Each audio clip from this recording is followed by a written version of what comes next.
This call is now being recorded. This call is now taking notes. All right. Welcome to class, everyone. I'm glad to have each and every one of you on board this evening. So, welcome once again, young innovators and leaders in the house. And I'm glad this is day 4 of our journey together. It's been quite amazing. Day 1, we looked at human activities and how it's affecting the world. Day 2 was our discussion day. You chose to just talk and present your project, and that very section was quite amazing. And then yesterday, we'll now answer a very key question: how can we keep living, we'll keep doing the things we do, and still ensure that we preserve the planet? It was an amazing session, and I enjoyed every bit of it. And today, we're looking at that the world needs energy, right? Remember that yesterday we looked at number goal number 12, and that was responsible consumption and production. And this evening or this morning, depending on the time where you are, so we now said, good, let's now look at goal number 7. Are we there now? Who can remind me what goal number 13 says from what we learned yesterday? Goal number 13 is what? Type on the chat. Goal number 13 is what? If we are looking out, you are checking the answer, right? Land, are you sure? See, you are guessing. You looked at 17 different goals yesterday. Yeah, climate action, you see. Goal 13 should be climate action. Good. So, but for today, yesterday we looked at responsible consumption and production. So today we look at goal number 7, affordable and clean energy. All right. So we are tying everything together to what we are doing today. So, right. So, ladies and gentlemen, we'll be looking at clean energy technologies today. So I said something right here that yesterday we explored smart choices and sustainable living, how it can help protect our planet. So today we're going to answer a bigger question: how do we generate energy that powers the world without harming the earth? So very important, but I'm not going to enter into all of them. I'll just give a brief overview and then we'll go into depth in some of those things. All right. So we're going to discover it today, and then for the ones you know already, that's entirely fine. We just have to look at the science behind it. And if you have question, always use the Q&A section. It's going to be open right here for you to ask your question. So welcome on board once again. So before we start, as always, we take our students pledge. In the next 2 minutes, we take our student pledge before we start. Why are we always taking our students pledge? Is because it is something I believe that the more you recite it, the more it settles inside of you, and it becomes something that you can't deal without. So we go today. I choose curiosity over fear. I choose learning over excuses. I want to recite this alongside with me, in as much as your mic is not on. Recite alongside with me. So today I choose curiosity over fear. I choose learning over excuses. I choose courage over comfort. I will ask questions and I will think deeply. I will work with others. I will respect every idea.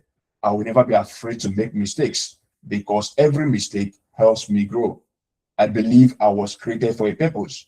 I believe I can solve problems. I believe I can make a difference. Today, I begin my journey to learn with purpose, to live with impact, and to leave the world better than I found it. You know our culture already. When we recite the last line, we type it: I will leave the world better than I found it. Can you do that immediately, please? That's our culture.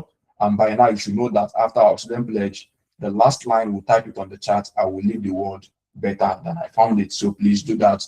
Very important. I couldn't remind you. Well, tomorrow, once I come to class after reciting, I'm expecting that you will type, I will leave the world better than I found it, on the chat. All right. And we're going to work towards doing that. God helping us. So I've already introduced the lesson already. So let's move on to the next slide. Now, I have a question for us this evening, this morning, this afternoon. Does a solar panel create energy? Yes or no? Okay. Okay. Let me leave us for some time now so that I will get to good. Ugochukwu, your dad told me your name, but help me, Lord. The way I forget things. So the son of Mr. Ugochukwu, can you give me your name again? Can you type your name on the chat? Welcome. That's a new person joining us as well. I know your dad told me your name, but for some reasons I couldn't keep track. Yeah, just remember to start the name. Okay, people said yes, that solar panel can create energy. I have lots of yes here. And Chimahida said yes, yes, yes, yes. Everybody saying yes. Oh, beautiful. It can create energy. All right. Okay. Okay. Abola said yes. Okay, everybody saying yes, that solar panel can create energy. Okay, that's interesting. So let's see whether we are correct. Let's see whether it is yes or no. Comes, you said maybe, that means you don't have an answer. Okay, let's see. And whether actually solar panel, whether it creates energy.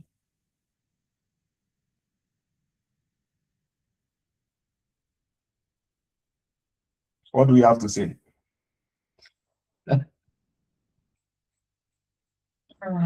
What do we have to say? What do I have to say, guys? What do I have to say? Please, Ugochukwu, please, I want to type your name on the chat, please. I'm begging, so that I'll take note of that. Your dad told me for some reason. I don't know why I forgot, for some reasons. Yeah, the person joining with email, Ugochukwu Kids, please remind me once again. Yeah, Nicholas, welcome. God bless you. Thank you, Nicholas. Nicholas is new. He joined us today. Welcome. So now people said yes, that solar panel can create energy. And I'm thinking how can it create energy? All right. So one key thing I want you to understand, that we never create energy. All right. Nobody creates energy. Is that okay? Nobody creates energy. So we don't create energy. Remember the law of conservation of mass and the law of conservation of energy. Who can remember? The law of conservation of is it conservation of mass and energy? Who can remember? Anybody? Type on the chat. Yes, type on the chat. Type it. That law. Energy is neither created nor is not complete. Clear?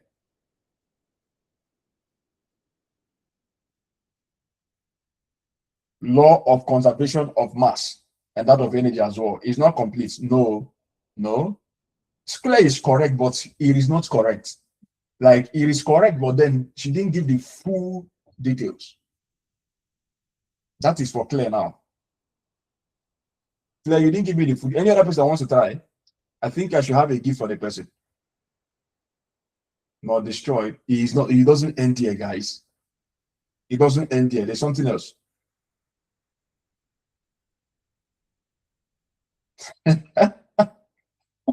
Let me say, any idea? I'm confused. Good, but not trans. I disagree. Not transferred.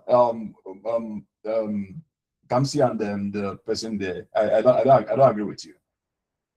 But can be converted or transformed. Good. Are you seeing it now? So when it comes to the law of conservation of energy, it can neither be created nor destroyed, but can be transformed from one form to another. Good.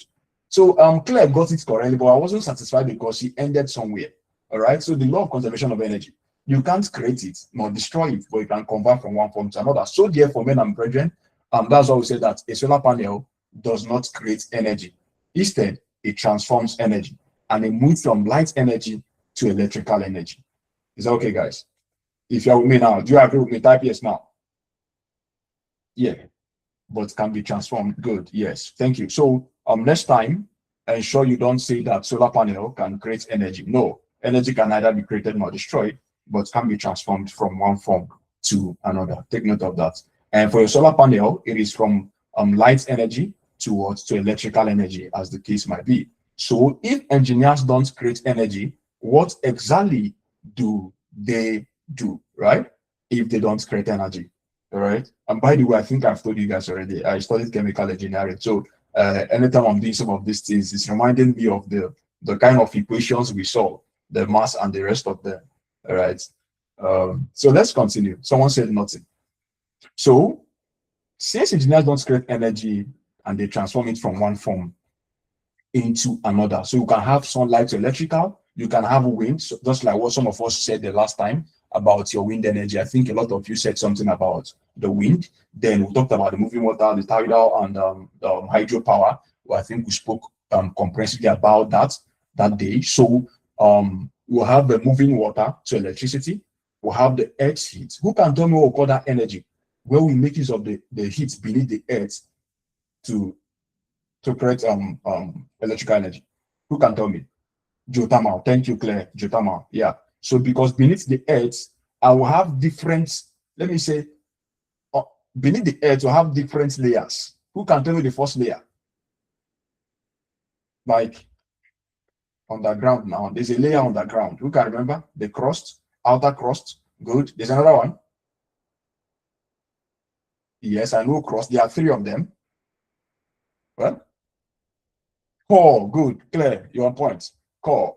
So what's the order? We have the crust, the mantle, and the core, isn't it? That should be the order. Beautiful. So thank you so much for that. That makes a lot of sense. So that is your geothermal energy from the earth, right? So all of those guys can be converted into electricity or into different forms of energy, as the case might be. Also have biomass right here on the screen. So different forms of energy, we can convert from one form to another. So that said, let's go further. All right. So there are two different ways that we power the world. Two different ways. You know that already. You must have done that in your basic science, in your sciences, depending the class you are. And we have the non-renewable energy and the renewable energy source. We know that already. So for non-renewable energy, those they call it as big as the moon. Okay, beautiful. Those sources can run out and often release greenhouse gases. We know that already. Your fossil fuels. All right. So that's for the non-renewable energy sources, including coal. I mean, Enugu at the moment, and then Enugu is called the coal city state. It is called coal city because back in so many years ago, they were mining coal in Enugu. All right. So, but that is a non-renewable energy source. Then we now have the renewable energy sources, all right, which are the ones that can be naturally replenished. Okay. So you have something like the sun, you have the wind, you have water, all right, you have the plants. All of these ones can be replenished. All right. So it is important to take note of that. And that is what we are looking at when it comes to goal number 7, the affordable and clean energy. Remember yesterday we spoke about how we are trying to strike a balance. Sophia, you are not here. That's yesterday because of the question you asked on Tuesday. How can we reduce those activities and as well provide for mankind? So yesterday we agreed that some of those goals were what our leaders sat down to start thinking about, how they will be able to meet the growing demands of man and yet preserve the planet. One of the goals is affordable and clean energy, and that's exactly what we are studying today. So let's move on and see the science behind some of these renewable energy sources and how exactly they produce electricity. All right, yeah, thank you, Sophia. Good. Just do well to watch that recording. That would really, really help. So let's continue. I hope all of you are still with me. Emmanuel, Jane, Masoko, that's Mary, Nicholas, Ugu, Namdi, Ugochukwu, Nicholas, hope you are following, Richard, hope you are following, Liko, Salome, Sharon, Abola, and Winifred. Okay, hope you guys are following. That's Kamsi and the sister or the brother, as the case might be. Beautiful. So, and Claire and Co, Chizzy, and the rest of you. Hope you guys are following. Yeah. Lade, welcome. You didn't join us yesterday. You are sick, but I'm glad you are stronger and better now. All right, beautiful. Amanda, hope you are following as well. Good. I've called everybody's name to ensure that you are with me. So how can sunlight become electricity? Now, we all know about the solar panel. You know about solar energy, and you guys said, yeah, the solar panel creates energy. Beautiful. So now, how can sunlight become electricity? I want that by the end of this session, you should be able to describe how it happens. Because if you understand the process, you then know how to create it. Now, a few days ago, I attended a graduation ceremony of one of my students I taught about 4 years ago. So when I got there, the person that was teaching, I was really blessed sitting down there. So the man said something about an elderly man that produced a solar umbrella, right? Solar umbrella. So which means as during the daytime, as you're moving around with the sun, the umbrella is charging. Now, someone might ask, what's the need of that? Here in Nigeria, we have people that sell things by the roadside.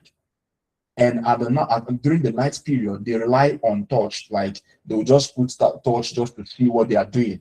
So that man invented an umbrella that during the daytime, some of those women that sell things along the road, they use that to cover themselves from sun. So while they are covering themselves, the umbrella is charging. And during the night, the umbrella provides light for them so they could see what they are selling.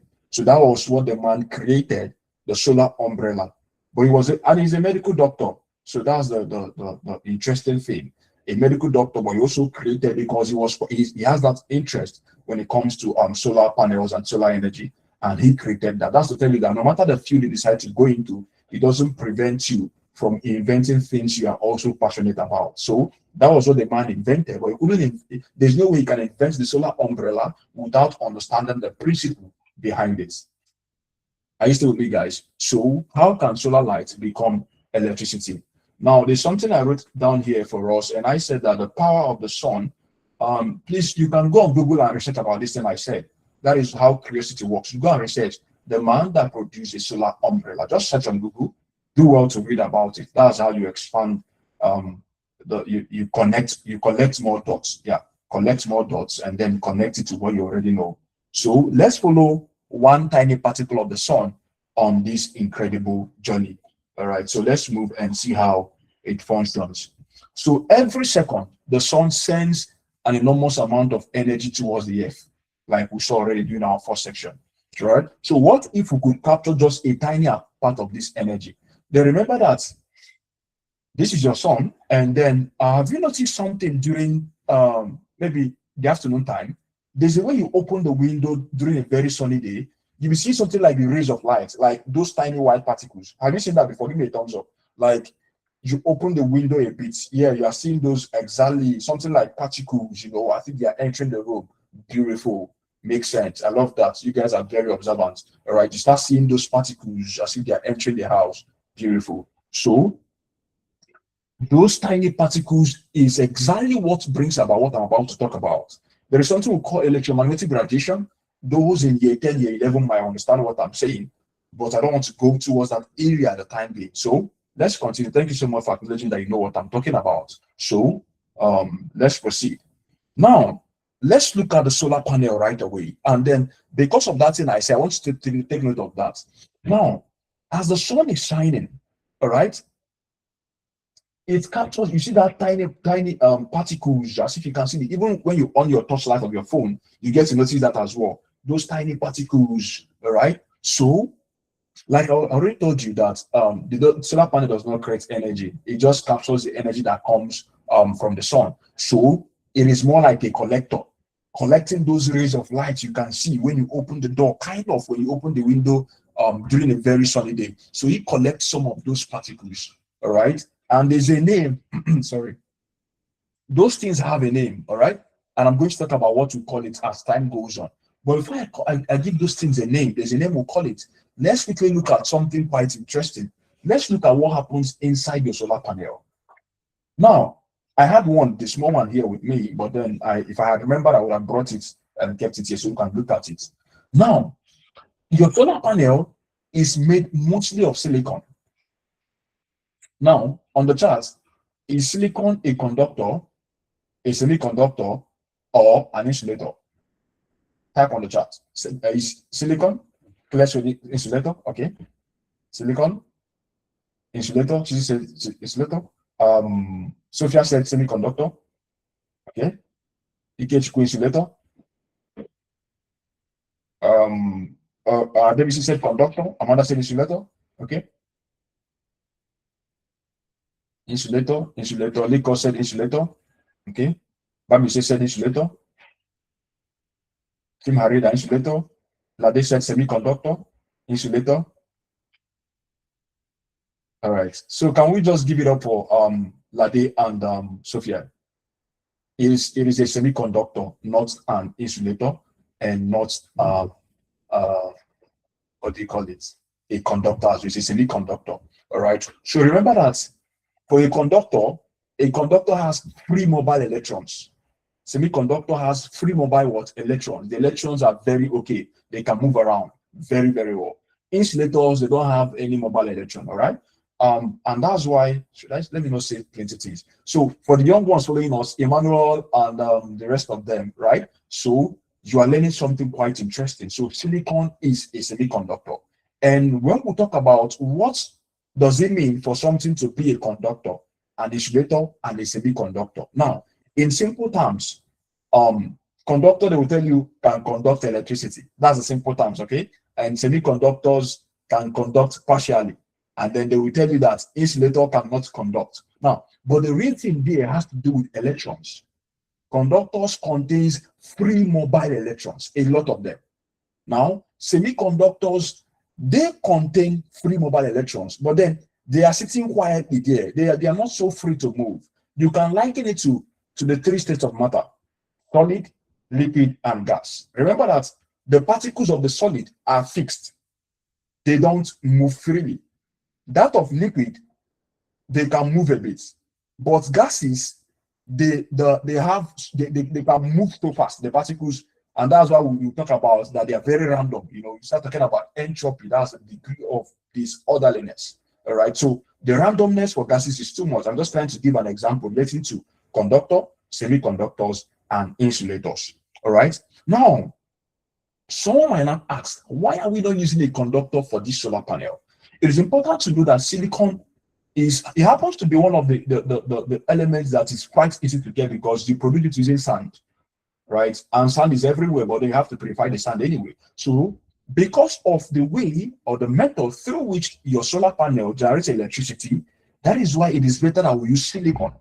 Because if I use a conductor, say copper, to be the major material of your panel, the electron will just be moving anyhow.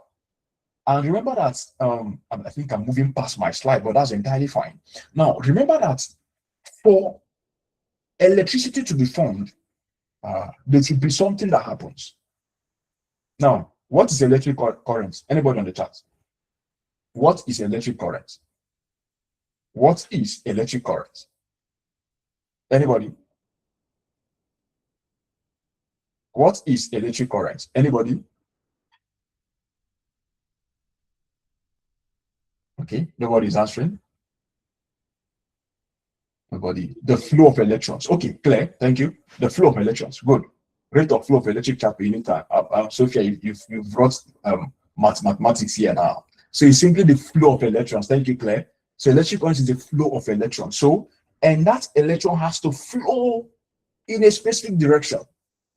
So that way electricity could be generated. So that's why we don't make use of copper. Just in a layman term, we make use of silicon, which is a semiconductor. So that's what we have inside the solar panel. And this your panel contains your solar cells. And these solar cells are made mostly using silicon. If you are following to this point, give me a thumbs up or just type yes on the chat. Can I move to the next one? All right. So I give an example here. So think of a solar panel like a football team. A player cannot win the match alone, no matter who you are. That is why I was so pained that Argentina lost the World Cup, because it's not something that Messi could do alone.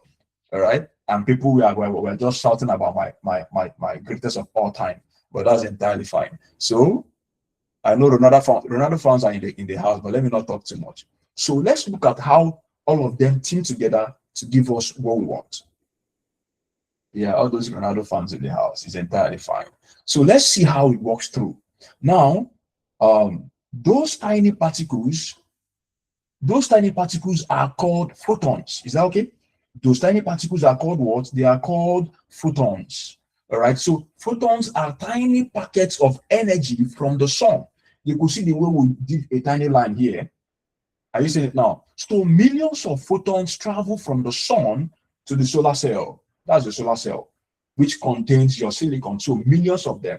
All right. So sunlight is made up of what? Tiny particles. Thank you. The thumbs up is okay. So the sunlight is made up of what? Tiny particles of energy called the photons. And I believe you've taken note of that already about the sunlight and containing tiny packets of energy called photons. So that thing that you normally see, I'm just trying to paint a picture for you to understand what I'm talking about. So this is exactly where it begins. Now, what happens is that when that photon, when it hits the solar cells or the solar panel, which contains silicon, remember that silicon is a semiconductor, and because it's a semiconductor, it contains electrons that are sitting quietly. Remember the law of inertia, Newton's first law of motion, that says what? Newton's first law of motion. Even if you are 8 years old, I want you to know it. You have to know. Can someone type on the chat the Newton's law of motion, all right, or the law of inertia? Who can type on the chat? Very quick. What does it say? in simple terms so that everybody will understand. What does it say in simple terms? Okay. I think you guys are typing, so let me be patient enough while you guys type. A body will remain in a state of rest except acted upon by, let me see, except by an external force of body.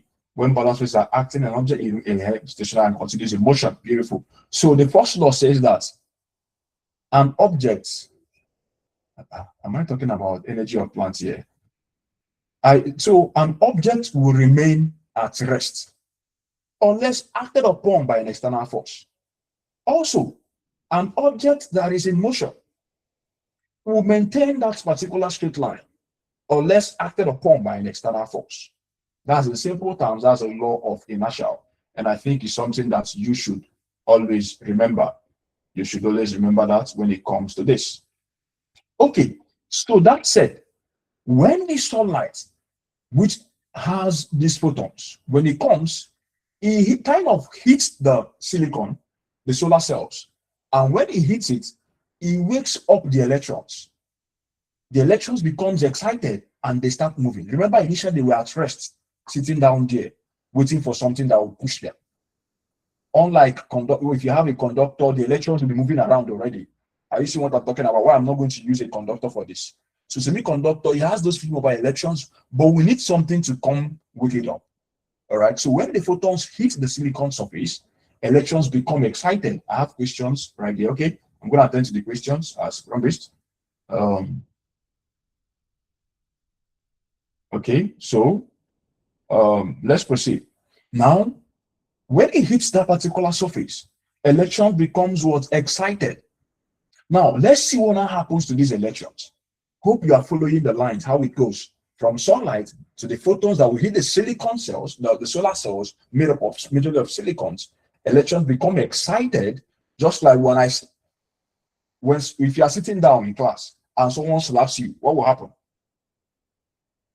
Let's say you are sitting down in class and then someone gives you this kind of slap that someone will give you, you will hear that sound that says "ee," right? So you at that point, even if you are sleeping, you will jump up from your chair, what's the problem? What did I do? Something like that. So that's the same way that what the electrons does to the photons does to the electrons. Okay, so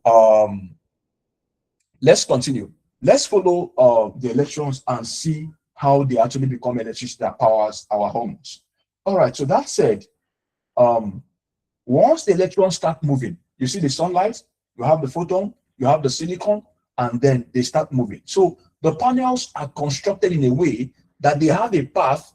If you check, observe a solar panel, they don't just put it anyhow. You only see more like lines this way. You see lines. So the engineers that constructed the panels created a path through which millions of these electrons move together, and they move in the same direction. Remember that our friend Claire said something, that electric current is the flow of what? Electrons in the same flow of current, just flow of electrons, let me not say the same direction. Is the flow of what? Electrons in a specified direction. So when they start flowing, but for these guys, all of them will move towards the same direction, and then they create an electric current, right? Abola, can you type the question on the Q&A section? Or, okay, let's take your question before we move. So that I think that will as well address the question that other persons have as well. So very quick one. Ugochukwu have a question, okay? So let me take the first person, that's Abola. Then Ugochukwu, you come next. Very fast, please. Very, very fast. So you can move. So go ahead and ask your question. But your mic is on now, Abola.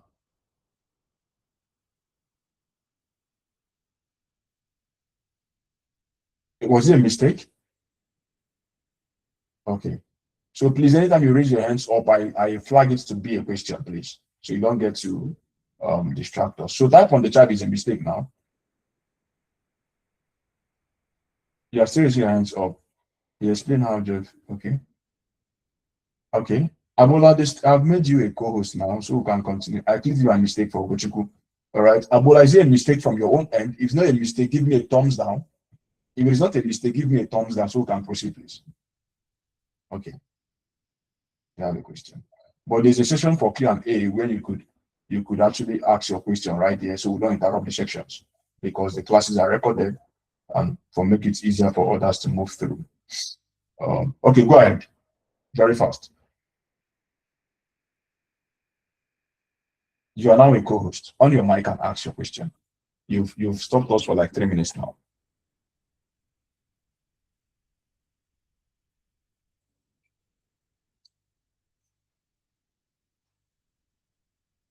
Okay, so that said, since she's not asking a question, we can move to the next.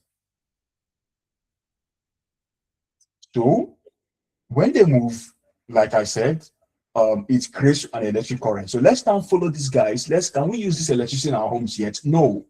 When that current is produced, can we use it in our homes? No, we cannot. So in as much as it has gone through the sunlight to the photons to silicon to electrons, we cannot use it in our homes. We cannot do that. So because we can't do that, let's now see what could be the next step of this particular process. Now, because they flow in just one direction, because the electricity flows in one direction from a solar panel, that is what we call a direct current. Another example of something that the current flows in one direction is your battery. When you have that battery, for some of you that are very creative, when you get the wire, you put it at the top of the battery, and then beneath the battery, you can connect it to your bulb, right? If you've done something like that, you could listen to what I'm saying. And there's one we did back in the days in secondary school, where we use that DC motor, that small fan. There's when you connect, put the wire to the battery, that small fan will start turning. Abola, can you stop raising your hands, please? So there's a way it starts turning, and you can actually generate electricity from that small fan. Do you know the fan I'm talking about? Give me a thumbs up if you know the fan I'm talking about.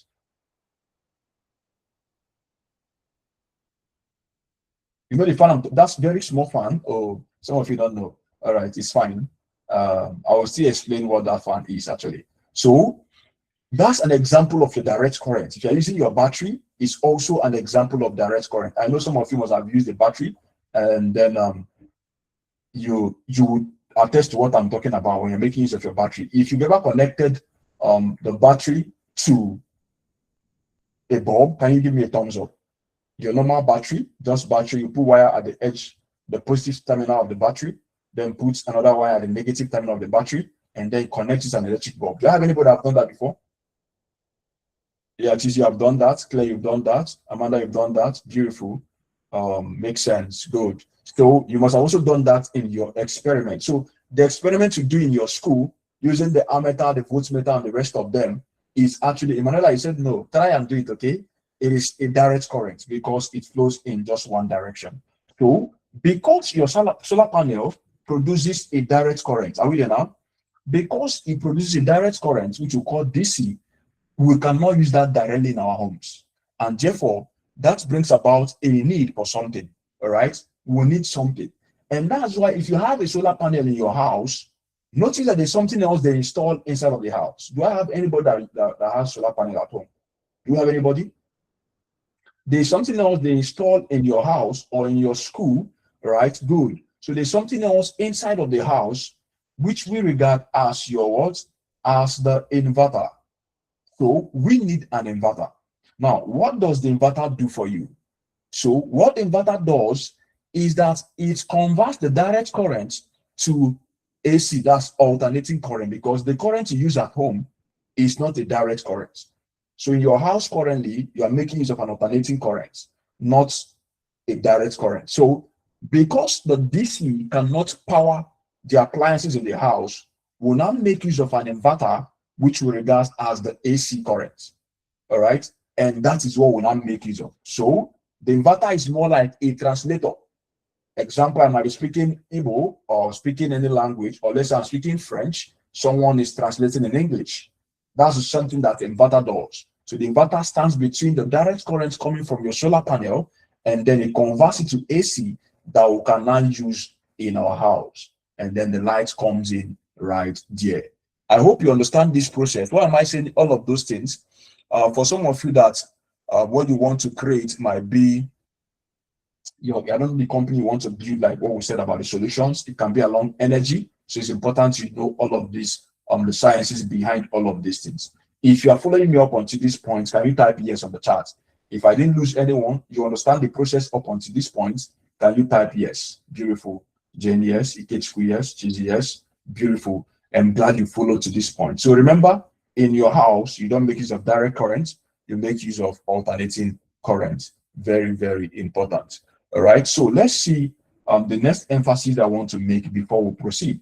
So the inverter at work. So we have the sun, talk about the photons, you have your solar panel, you have the direct current, thank you, Nicholas, you have the inverter, then you have the AC current, then it moves over to the house. So I've said this already, direct currents. What's the difference between a direct current and alternating current? The difference between the both of them is that direct current flows in one direction. Direct current flows in one direction, but alternating current changes direction what continuously. All right. So, and finally, I said something here. I said without inverter, most household appliances cannot use electricity from solar panels. So please understand this and take note of what your DC current is and what your AC current is, as you'll be needing that even in your sciences, in physics, and as you proceed over time. So that said, let's now have an overview of the entire process so that you can keep that in mind. So sun, photon, solar panel, silicon cells, solar cells, the silicon, electron move, DC, inverter, and AC. So can someone explain this? If I ask you to explain without looking at the slides, can you do that? Let's say someone asks you later this evening, can you do that?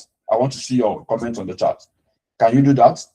Can you explain without looking at anything if you are asked to do that? Manuel said yes. Another person? Just two persons. Namdi, can you explain this without looking at the slide if you have to explain? Namdi, can you? Kamsi, that's the car for, and the sibling, the sibling. Can you do that? Okay. Tuesday said yes. Okay. Claire said yes. Adebisi, can you do that? Amanda, Bamise, can you explain from beginning to the end the process? Emanuela, can you do that? Jane, Nico, Masoko, that's Mary, Nicholas, Ugochukwu Nicholas, Richard, Salome, Sharon, and Abola. Okay, Bamise said I will try. So it's just a process, and then just review it once again, and I'm going to ask of it. So sun to the photons, to solar panel, to silicon cells, electrons move, DC to AC. But I think I've explained in a way that you will understand it. So now, why do people actually love using solar energy? All right, so can someone answer? Why do you think people like using solar energy? I want to see your comment on the chat. Why do we think that people like using solar energy? Why do we think people like using solar energy? Just type on the chat. But I don't know why you keep raising your hand. Just type. It is clear. Say it is renewable. It is renewable. Okay. All right. Solar is renewable because it helps the environment. No noise. Thank you, Emmanuel. Emmanuel is being specific. I like that. It is renewable. And I want something specific. Not just we know it is renewable, but there's something I want to hear. Chizi said, sorry. Emmanuel said no noise. I love that very thing he said. A lot of countries are sunny. Good. I like what Jen says. It gives constant light. It is clean. All right. It is also renewable energy. I agree, but I was looking for some other things. All right. It is renewable. Sunlight is free. You're not paying for the sun. It lowers electricity bills. Emanuela, that's great. It's also great for schools and homes. So you guys answered very well. People that say renewable energy. I was looking for something more specific, but that's very good. Which we said it is reliable. Yes. So sunlight is free, produces very little air pollution while generating what? Electricity. Quiet operation, no noise for some of us. Amanda, are you sure it's cheaper? Amanda? Amanda? Yeah, okay. But the panels are expensive, kind of. But in the long run, if you count the long-term costs, you are very correct. So can work with batteries. It is great for homes, schools, and remote communities. Yeah, it can work with batteries. You know, like you can have a battery, aside those things I said, you can have a battery that as the sun is on, the battery is charging. So during the night time, you can as well make use of your solar panel, even when there's no sun for a long time, provided the battery is charged. Are you aware? So you can work with batteries. So more like, let me just call it a mini power bank. A mini power bank, but then that one might not be the best example. Just give an example. Just a mini power bank in the sense that you charge it when the sun is there. All right. So when there's no sun, you can make use of the battery, but then it is limited depending on the number of batteries you have. Okay. Okay. So it's important I add that. So and solar helps us to reduce the independence with on fossil fuels. It reduces our independence, and which is very good. So what are the challenges we have with it? What are some of the challenges you think we'll have with it? So we can move to the heart of the lesson of today. What are the challenges we'll have with it? Who can tell me? What are the challenges we'll have with solar panel? I have very smart, you guys are smart now, very sharp kids in the building. So I expect answers from you. It is a low energy source, expensive to install, good. Continue.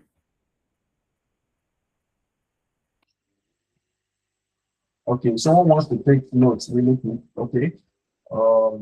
Sorry about the background noise. So sorry about that. Expensive to install. Um, so sorry about the noise. Expensive to install. You can't use it at night. No, TC, you can use it at night. You can because it has battery, like I said. Yeah, you can use it at night. So the battery charges during the day. So when it charges, you can now make use of it. So sorry about the sound. So on days with less sun, power can be slower. Beautiful, Amanda. Sunlight can be limited. Thank you, Gochuku, Nicholas. Thank you. You can use it at night actually. So these are some of the issues with solar panel, and it also occupies space. Are you aware?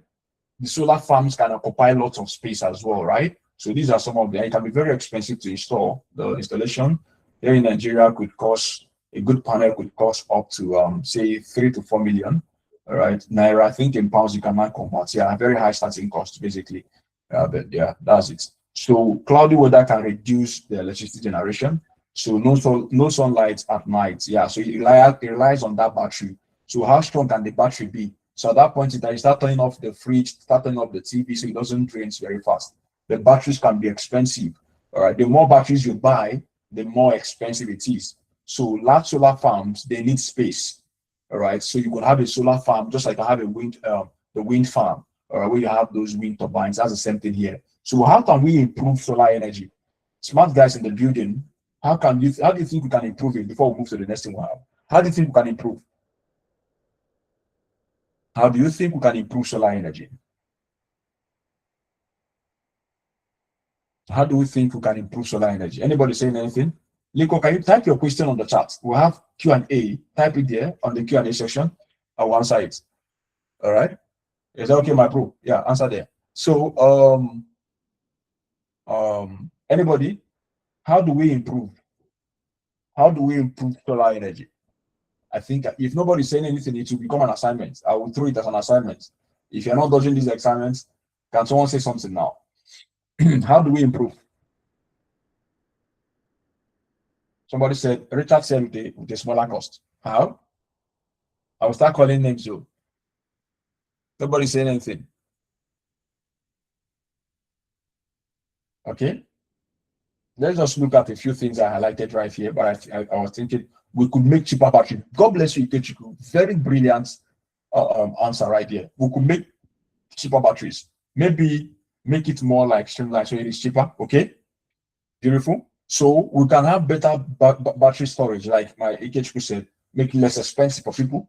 All right. We can have more efficient solar panels. Okay. And then we can have these solar roof ties, like a roof that is solar. Okay. And then you can have floating solar farms. Or if you don't want to occupy so much space, you can have the floating solar farms. We can have solar powered vehicles. It's already there. Don't put it near trees. Beautiful. A lot of things we could do, but I want you guys an assignment now. Write it down. Go and search how do we improve solar energy? How can we improve it? All right. I said something right here that innovations was innovations never do what? Innovations never stops. So I want you to go and research more on this. How can we improve your solar energy? Like I said, curiosity, it begins from there. So for you to invent something, you have to be curious about it. It is when you are curious that you can create things. So I have a question for you now. Go ahead and check better ways we could improve that. So Nico said, what are some disadvantages in solar energy? We've answered it already, that you can't, in solar, there's no sun at night. It is, the panels are very expensive. Look at it here.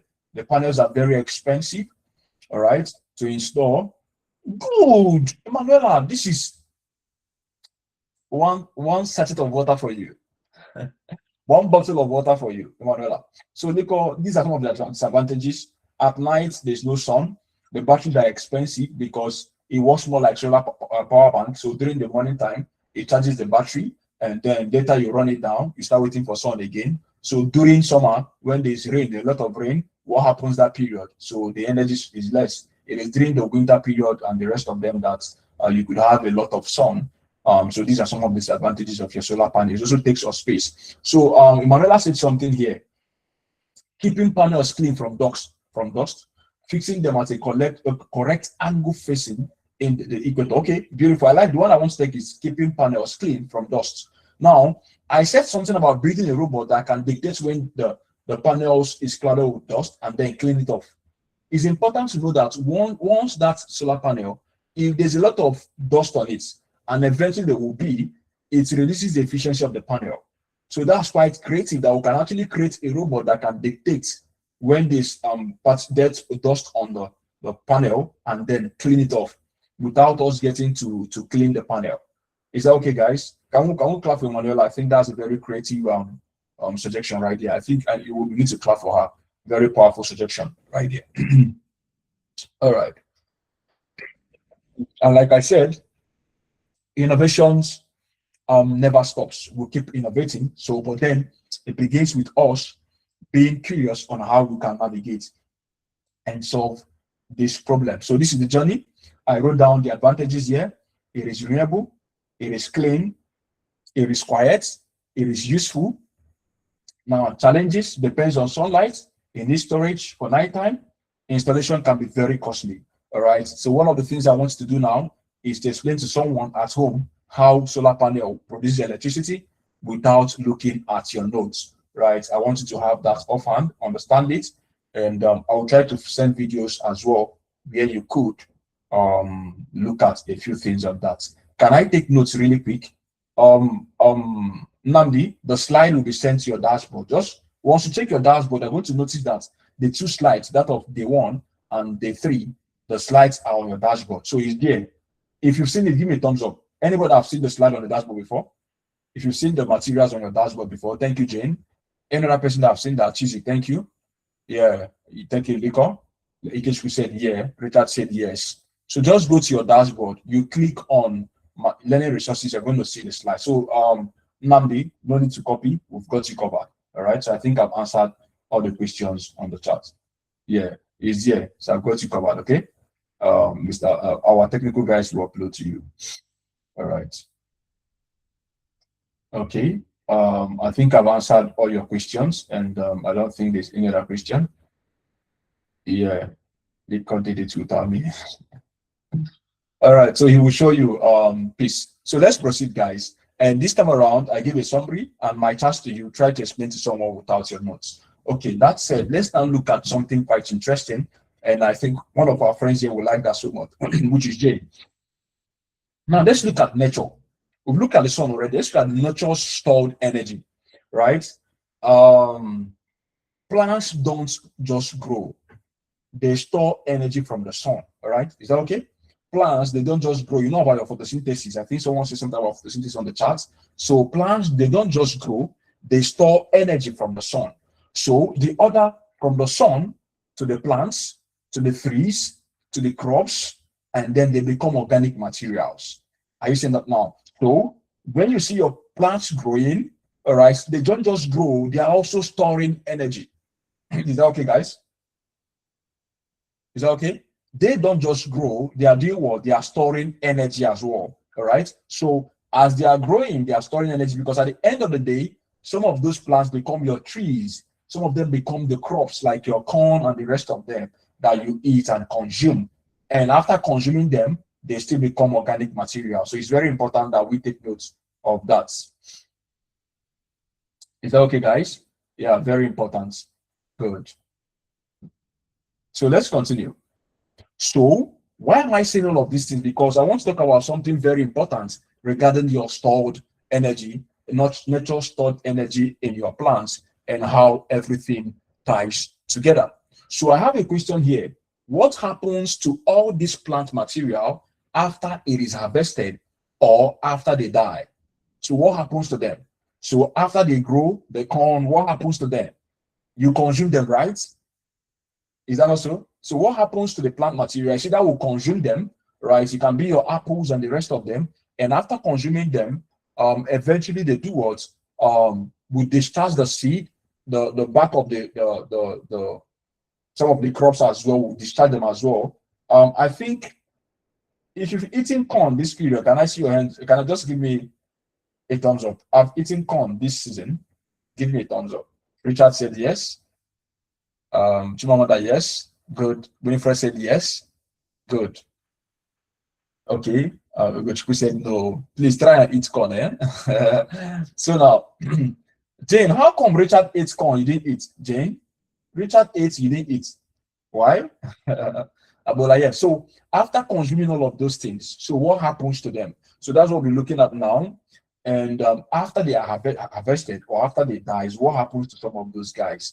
And that will introduce what we call your biomass, which Jane spoke about on Monday. All right. So what is biomass? So biomass is simply an organic material from living or recently living plants and animals that stores what? Energy from the sun.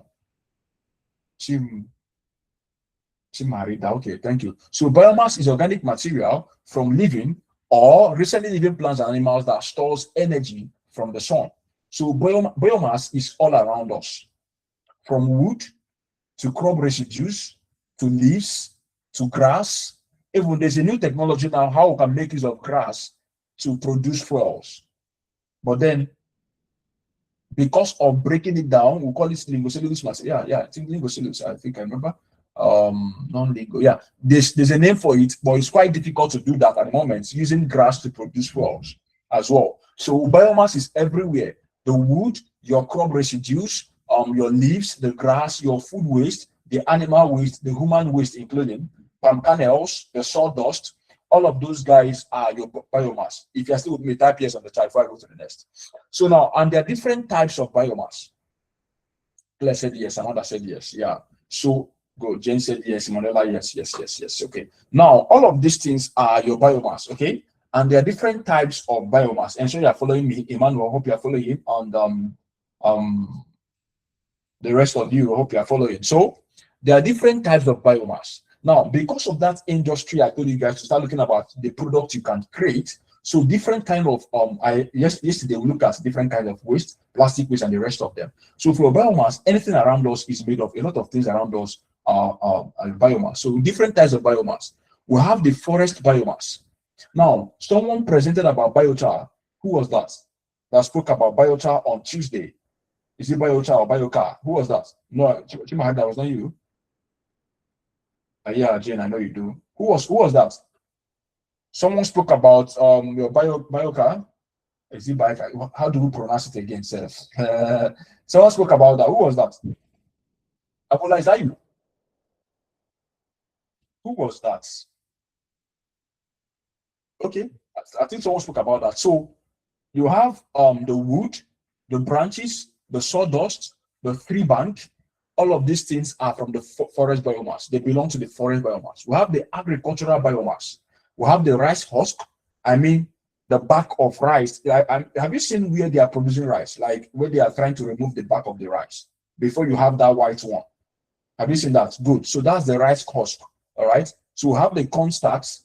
Now, if you go to the farm where they plant corn, after harvesting the corn, the trees, like those trees, I would call it trees, you have those things where the corn was plucked from. After doing that, they cut them out, they cut them down. That's your corn stalks, okay? You have the sugarcane baggers. Now, After eating your sugarcane, there's something you leave behind.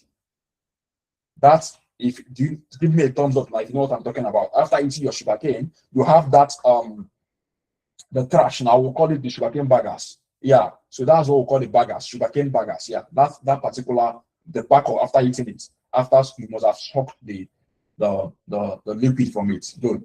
So also have your palm kernel shells. All of those things belong to your agricultural biomass. All right. Now, inside this agricultural biomass, including the corn seed as well, the corn kernel is also biomass. The corn kernel as well. All right. The corn kernel is also there. Even the rice itself is also biomass. You can also use that. And you could have things on wheat as well. Or some of those crops you can talk about, your cereals, right? Yeah, your cereals as well serve as your agricultural biomass, not just the waste. We have the food biomass, which is the fruit peels, vegetable waste, leftover food, and the rest of them. So animal biomass can be the cow dung, can be chicken manure, after you know the manure I'm talking about, the pig manure, all right? All of those things are also your animal biomass, all right? So which type of biomass are common in your community? Which one is common where you are? Just type on the chat. Which one is common where you are at the moment? Young innovators of the building, which one is common where you are at the moment? Animal, okay. Jen said animal, all right. EKH said food. Claire said food and animal. Bambi said food. Chisi said food and forest. Okay, interesting. Okay, that's good. So all of those guys, okay, Adebisi said animal, food. Ugochukwu, you are not saying anything. Adebisi, Peace said food. Abola said, I don't know. I didn't see what you typed here. Sophia, are you there? Sophia, are you there? I said animal. I'm not sure. Okay. Emanuela, Lade, which one in your location? Lade? Amanda? Yeah, to ensure everybody's following. Salome? Sharon? Yeah, the Winifreds, yeah? Are you there? The Winifreds confirm in the house. Okay, food. Thank you. So let's proceed and then let's see how we could actually create amazing things from these guys. So from this biomass can become amazing things. Engineers don't see waste, they see possibilities. And I want to see possibilities as well. So biomass can become amazing things. The wood can be turned to furniture. It can as well become paper. It can as well become energy. The crops can be turned to bioethanol, which becomes a transport fuel. The plant oils can become your biodiesel. All right. So you can have biogas, you can have fertilizers for cooking, for electricity, right? So you have just one resource, but you have many possibilities from the biomass. A lot of things you could do. All right. You could actually, and that's where the biocar comes in. What my friend talked about on Tuesday. I don't know why she's not here. And I think that was Sophia. She's not in the house. I think she was one that spoke about that. Or Masuke, was that you? And I can't see Masuke here. That's Mary. I know one person spoke about that in the last session. So all of them fall under there. And then the biocar is used as agricultural manure. It helps farmers and it helps farmers actually to produce very quality products. All right. So we've seen the amazing things that biomass can become. So let's look at the ways and the processes through which this biomass, how do we produce all of these things from this biomass? From the different kinds of biomass we have, how do we produce these amazing products and these amazing things? So let's look at how we could produce that. Now, there are 4 ways.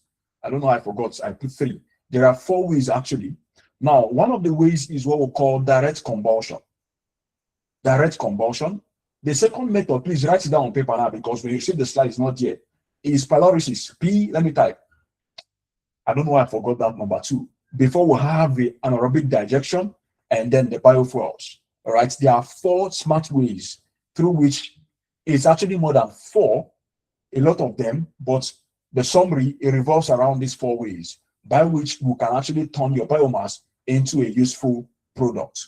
Is that okay now? Direct combustion, anaerobic digestion, we'll have the things, your biofuels, right? And then let me type on the chat so that you could take note of that. Can I remember?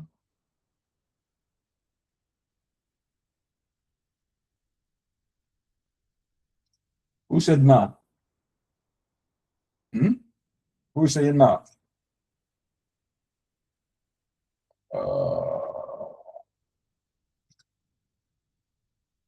So let me type on the charts.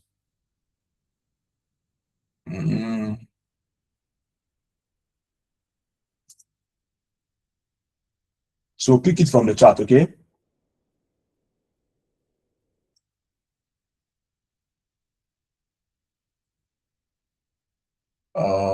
Pick that from the charts, guys. Yes, I've sent it. Okay, so that's the fourth one I spoke about. I forgot to add that to the slide. So the same biomass, but it can be transformed in different ways depending on what people need. All right. So these are the different ways that we can actually produce something. So look at it. The direct combustion has to do with the biomass. You have heat. After heating it now, you have the steam and then electricity. It can also give you that thing that Masoko spoke about the other day. They will have the anaerobic digestion, organic waste, and then you have a biodigester. Then that gives you a biogas, all right? And then you can use that for cooking and for electricity. There was a video I was looking for in 2023. I and my friends, we actually designed a biodigester. I think I spoke about that, but it didn't work because it wasn't so tight, right? So the gases were leaking from somewhere. All right, I was looking for that video so you can see me 3 years ago and how we are trying to put those things together. I wish I saw the video. I would have played it for us. So, and then we'll have the biofuels. So what has to do with you're making use of plants, you process them into bioethanol and biodiesel. All right, which will make them for what you make use of that for what, for transport. So let's now look at the first one, which is your direct combustion. Let's look at combustion and how combustion is used for converting your biomass into something useful. And one thing I spoke about yesterday was how we make use of plastics to build blocks, to build interlocks, to build bricks as well. It is through this direct combustion I'm talking about. When you get to heat the PET bottles, after heating it, you add sand to it and then put it inside a mold. And that gives you a brick, an interlock, anything at all you want. Even the caps, that one we use, you have in your sorry, along the road, you have some of those things they put along the road that makes the road beautiful. All right, I think they call it caps. You can also use that's under combustion, using your PET bottles to build things that way. So let's look at direct combustion and then we'll take it off from there. So for the direct combustion, many different biomass materials can be made used as fuel. All right, so I have wood, I have the wood chips, I have the corn stalks, the palm kernel shells, coconut shell, sugar bagasse. So what happens when we burn some of these materials? Let's quickly look at what happens when we burn some of those materials. So remember that what is combustion? In simple terms, when you hear combustion, what does it entail? Anyone in the house? When you hear combustion, what comes to your mind? I want to see people type very fast. What comes to your mind when you hear combustion? Fire, burning in the no. There's something I want to hear. Okay, fire ignition, explosions. There's something I want to hear. There's a particular element I'm looking for you to say. Explosions. It's combustion, burning of fuels in the presence of something. Oxygen. Thank you, Okochukwu Nicholas. So there will be oxygen. So when you have that biomass, all right, when you have your biomass, and the biomass has a stored chemical energy. Just like the sun has the light energy, biomass has what? Stored chemical energy. Remember that solar energy, solar panel, solar energy is from light energy to electrical energy. So from your biomass now has a chemical energy. So after burning, I wrote something simple here that biomass is a chemical reaction between fuel and oxygen. And the stored chemical energy is released as what? As heat and light. That energy can be released as heat or as light. So during the combustion process, carbon dioxide is emitted. Some of those gases are emitted. You also have ash after burning those trash you have. They can also release your water vapor. Some of them can be used as like converted to electricity, some as heat, to convert those kind of things I spoke about. I think what I will do is to upload some of those videos to your dashboard so you could see how they produce some of those materials using the combustion. All right, some of those biomass I spoke about, whether the forest biomass, agricultural biomass, all of those guys can be actually used through combustion to produce heat and light. So let's quickly go a little bit into light now. How do we make use of that to create light? All right, for electricity now. So where did the heat come from? Remember that the fire creates energy. No, energy was already stored inside the biomass. You know how the plants get from sunlight, you have photosynthesis, the plants are created, the plants begin to grow, you have your biomass, it has chemical energy. Then after combustion, that energy, chemical energy, is converted to heat energy or to light energy. So remember that combustion releases stored chemical energy, right? It does not create a new energy. I keep making emphasis on that. It doesn't create, it only transforms from chemical to heat or from chemical to light energy. For heat, I can produce interlocks, bricks, right? Blocks that I can use for building my house. There's a video I saw 2 years ago about a man in Ghana. You can browse this video on YouTube. A man in Ghana that built his house using PET bottles. All the bricks that was used in the building from beginning to end was produced using PET bottles. And he's now in the business of building such houses, those sustainable houses for people in Ghana. One thing I want to do is anything I say in class, I want to go and verify them. That's what makes you a curious student. So go and browse either on YouTube or on Google, search for the Ghanaian man that builds or builds people's house using PET bottles. When I mean PET bottles, I mean like the blocks that they use in building the house is entirely made of PET bottles. So PET bottles and sand, there is nothing like cement, right? He makes use of entirely what? PET bottles. And then his business currently in Ghana is building houses for people using that particular brick that he produced from PET bottles. All right. So these are the two forms using your combustion, because you have to heat the PET bottles, and then as you are heating the PET bottles, you are adding sand to it. As you're adding sand, you now pour it into the mold, and that has been the man's job for over for years now. You know. So let's continue. Jane, you said I saw. Okay, you saw the video. Beautiful. So now, since I've spoken about the heat energy, how it releases heat energy, let's now talk about how the chemical energy is converted to light energy. Now, that particular heat that is coming from the chamber, the combustion happens in the chamber, that is coming from that chamber is channeled into a system. All right. So you can see that I have a combustion chamber right here. This is a combustion chamber. So you have hot gases coming out from that particular chamber. The hot gases. So all these hot gases are channeled to what we call a heat exchanger. Heat exchangers. But I don't want to go into details. Just understand more like a tube. So inside this tube contains water. Are we together now? It contains what? Are we together now? You have the boiler tubes. So those who is typing, am I the one typing AAA? Who is doing that? Please stop. So hot gases, look at the chamber as it's burning. The hot gases now move through the pipe. Now what happens now? I wrote something like the boiler is a very giant heat exchanger. So the flame releases heat. So biomass burns in the combustion chamber. Now heat gases surround the boiler tubes and the heat flows with the hot gases. What happens now? The heat passes through the steel tubes, and then these hot gases transfer heat to what? To the tube walls. Are we there now? So the heat now, you have a tube.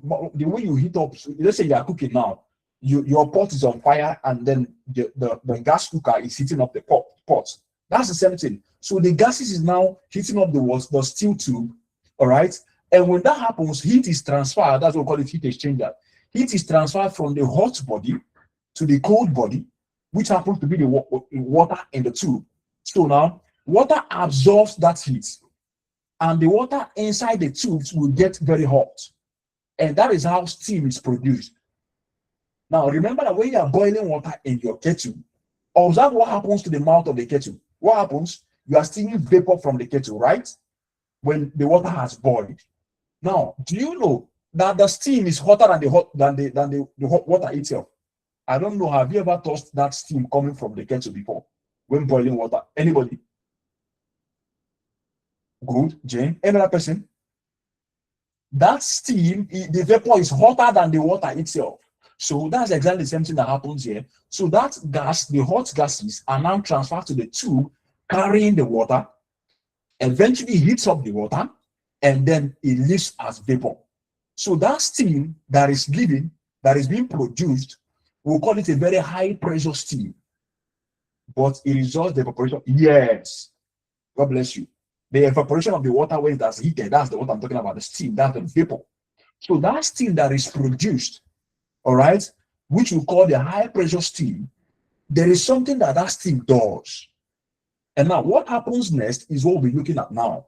So I'm going to send videos so you can watch some of these videos. But I want to see that that's your water that is boiling in the house. As that vapor is leaving, that vapor can be used to do something. Very important. So let's proceed. If you are with me to this point, can you type "I am with you" on the chat? Very fast. I'm with you. So just type, if you are with me, say you are with me, please, on the chat. To this point. Amanda, I'm with you. Ikechi, I'm with you. Claire, I'm with you. Ugochukwu, I'm with you. Lade, I'm with you. Okay. I'm with you. Winifred, okay. Emanuela said I'm with you. Who else is with me? Kamsi is with me. Beautiful. Richard is with me. Amazing. Peace is with me. Who else is with me? I'm with you. Namdi, Chimarida, Masoko, that's Mary is with me. Bami says with me. Beautiful. Sharon, are you with me? Nicholas with me. Nicholas, TV with me. There's someone else that should be with me. I've forgotten the name. Sharon is here. Beautiful. Salome, are you with me? Salome, are you there? Ademisi, you are there. Beautiful. I hope all of you are following me the way it should. So, having explained that part, can I go? If I can go to the next slide, give me a thumbs up. Can I move to the next point? Let's now see what happens to the steam. Good. Emmanuel, thank you. Are with me. Good. Emmanuel with me. Thank you. Yeah. Can we move? A thumbs up if I can move to what happens to the steam now. Okay. Okay. Jane, Ugochukwu, Jumarida, everybody. So let's move to the next. Now, the next thing that happens to that particular steam we're talking about, is that it goes to what we call a turbine. The turbine you know already. So, the same way in hydropower, we have a turbine, right? You can affirm in the chat. In hydropower, we have a turbine. So the water turns the turbine, right? Good. In wind power, we have the wind turbine. The wind turns the turbine, right? Also type yes if you are with me now. Keep following, guys.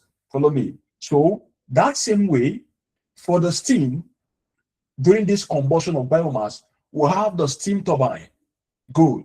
So that steam turbine has a shaft. So when the steam turns towards the turbine.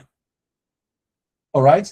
And that shaft is connected to generator that now powers the home. That's a simple term. Just these are things I want to remember, and that will help you to keep track of a few things, how we can generate electricity from those materials I spoke about. Just have a knowledge of it, and that's what I'm doing this. So when you start building some things, you have an idea. So the steam spins the turbine. For wind power, the wind spins the turbine. For hydropower, water spins the turbine. All right. Now, for this combustion for biomass, the steam spins the turbine. And for each of them, that turbine is usually connected to the generator, even for hydropower and for wind power. It's connected to generator that now powers the home. Is that okay now? So that's the line: steam turbine, wind turbine. What's the other one again? Wind turbine, steam turbine. What's the last one I'm forgetting now? Who can remind me? This one I'm forgetting. That's the water for water now. So the turbine for your water as well. So these are key turbines that we have, and eventually we have that this steam produces what electricity. But remember something, that it is not the steam that produces that directly. The steam spins the turbine, like I said, and then the turbine is connected, has a shaft from there connected to generator, and then we'll have our electrolysis. So now the next particular part I'll be looking at is What happens if we heat biomass without enough oxygen? What happens if we now heat this guy without enough oxygen? That's what we want to study next. What happens when I heat the biomass without enough oxygen? Remember, the first one was combustion, and that happened with enough oxygen, right? We are heating in the presence of air, all right? And then we had the steam turning that and the rest of it. So what now happens if we decide to now heat the biomass in the absence of oxygen or with limited oxygen? What now happens in that case? Somebody said in combustion. Okay. Okay, that's fine. So let's see what happens right here when we do that. And that's what we call pyrolysis now, right? So when you are heating with limited supply of oxygen is what we regard as the pyrolysis engineering, or that's another process of conversion or converting those materials into a useful product. One good thing about this is that for each of the method or each of the pathway that we make use of for the biomass, it produces a different kind of product. All right. So for each pattern you make use of, it gives you a different kind of product. That's one key thing about biomass. Very amazing that for any method you want to use, it can give you a variety of products on its own. So the same raw material can be treated differently using a different method. It gives you an output. All right. So that's one key thing I want to remember when it comes to this. So what does this guy entail? It's simply very little on oxygen, burning in the presence of what? Very little on oxygen. So I wrote something here. Can heating the same biomass produce completely different products? Yes, it can. Very amazing guy. So with different method, it produces a different product. So what happens if there is not enough what? Oxygen? Look at this one. Open air. I was sitting on open air, so oxygen was available. So for this place, the amount of oxygen was limited, right? The biomass doesn't really burn, right? So that's an incomplete combustion, as the case might be, right? Instead of calling it incomplete, you can call it incomplete combustion. That makes it easier for anybody you are explaining to. So what does this mean? So what does your pyrolysis mean? What does it entail? So you have your biomass, you have your heat. So without oxygen, it produces biochar, bio-oil, and synthetic gas. Synthetic gas is also called your syngas in short form. Synthetic gas. For those in sciences, yes, in year 11, you must have heard about syngas. So for the ones, anybody that knows the composition of a syngas, syngas comprises of what? Anybody? Synthetic gas comprises of what? Anybody? Syngas comprises of what? What does your synthetic gas comprise of? Anybody? Synthetic gas comprises of what? Okay, nobody in the house. It is mostly hydrogen and carbon monoxide, H and CO. Mostly what? Type on the chat now. Mostly hydrogen and carbon monoxide. That's CO. So I will type on the chat for you guys. H and CO, carbon monoxide. So that's your syngas. And this syngas can also be used to produce electricity. All right. So I said something there that pyrolysis is the process of heating biomass with little or no energy, oxygen. Process of heating your biomass with little or no oxygen. So instead of burning it completely, the biomass breaks down into new useful products. All right. It could be biochar, it could be your bio-oil, it could be your syngas. Are you seeing it now? The same raw material, but producing different products because of the way we are handling them. If it makes sense, can you type on the charts? Just type yes if you understand what I'm saying now. So that is for this guy, which we regard as the pyrolysis. And I'm going to go through good. Clear, say yes. So different products, same material, but different what products. So now I don't know. I want to call the person that spoke about this biochar the last time. I really want her to see the process in view, all right? Because that guy here will make use of it as your manure. We use that for your manure for farmers. They make use of that. Let me quickly look at that shortly, so you can see the valuable products you can produce from that. Now, three valuable products you could get from what? From your this method. You could have your biochar, which is a rich black charcoal-like material used to improve soil and store carbon. You have your bio-oil, a thick dark liquid. It can be refined into fuels and also useful for industrial chemicals as well. Then I have syngas, which is a mixture of what? Combustible gases. which can be used to produce heat and what? Electricity. So these are what? 3 valuable products coming from what? One particular process. Is that okay? So then why is this guy so important? I have to narrow down to this as well. That's why I was so interested in the project she presented, because I knew I'm going to talk about it as well. So why are we so interested in this very first product? It is because it entails that we'll have stronger crops. It helps farmers grow healthier crops while keeping carbon locked in the ground. Very important. So I was watching a video some years ago. I was seeing how Kenya, the people in Kenya, was making use of this biochar to produce amazing crops.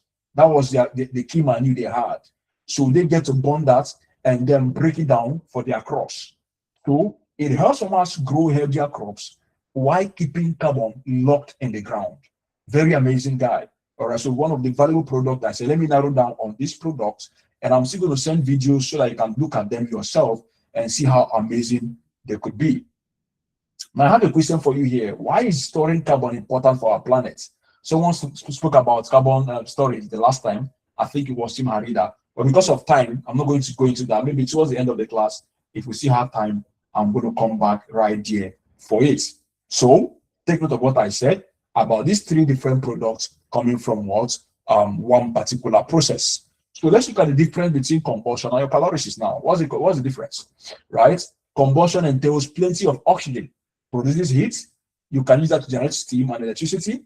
So most biomass becomes gases and ash because it's going to burn completely. Are you there now? It burns what? Completely. So most of them is going to become gas and then ash. One good thing about this ash is that when they add water to this ash, it becomes what we call slurry, slurry. Farmers will also make use of it as manure. So at the end of the day, nothing is wasted. After burning those biomass, that's the wood and ore, it turns into ash, and that ash is not disposed. They add water to it, they turn it, and it becomes manure for the crops. Do you understand what I'm saying? Give me a thumbs up now if you understand what I'm saying. So nothing is wasted. It's more like the circular economy I spoke about. Nothing is wasted. Even the ashes that you have after burning everything is still used as a manure. Now, for your pyrolysis, you have little or no oxygen. It produces your biochar. Have you seen wood burning before? If wood burns for a long time, it first of all turns into charcoal. If that charcoal burns for that, it now turns into ash. All right? But because we are burning this guy with little or no oxygen, I meant to say, it doesn't burn down completely into ash. It stops at that charcoal, more like it's charcoal that we call the biochar, kind of. So most of the carbon remains as your biochar, is that? So that's one key thing you need to know regarding the your combustion and your pyrolysis. Now, the two of them, that's where the difference lies in what they could do based on the amount of oxygen they have available. All right. So, and I believe that you can now a semi-complete charcoal. Beautiful. So, explain why pyrolysis is different from combustion. I want to be able to say that. Or what's the difference between them? The other guy will give you bio oil. The other guy, I have different things could give you. The other guy could give you a syngas, your bio oil, and your biochar. The other guy burns completely into ash and gases. The gases are used to power, take it to the steam turbine. Steam turbine generates electricity. All right. Why the other one is now left behind as your ash, which is also very valuable. But the last guy has just 3 products, like I said: syngas, electricity, bio oil, and then you have the biochar, which can also be used as well. So for some reasons, I think the elder brother to this pyrolysis is what to combustion is this guy. You know why? Because he produces something very useful. If this guy will end up giving me ash, which I use for manure, this guy as well gives me another manure. But then it doesn't end here. It gives me bio oil.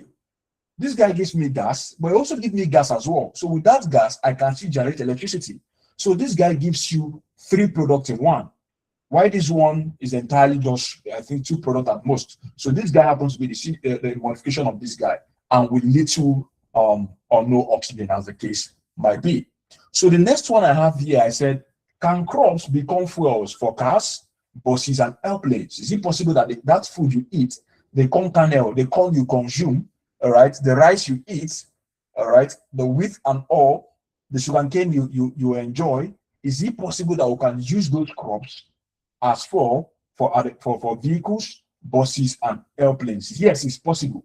Now, the only challenge we have with making use of the kernel, like the food itself, like the corn itself, the rice itself, the sugarcane itself, it is that it is bringing about competition. We are saying that the food we have is not even enough for people to consume.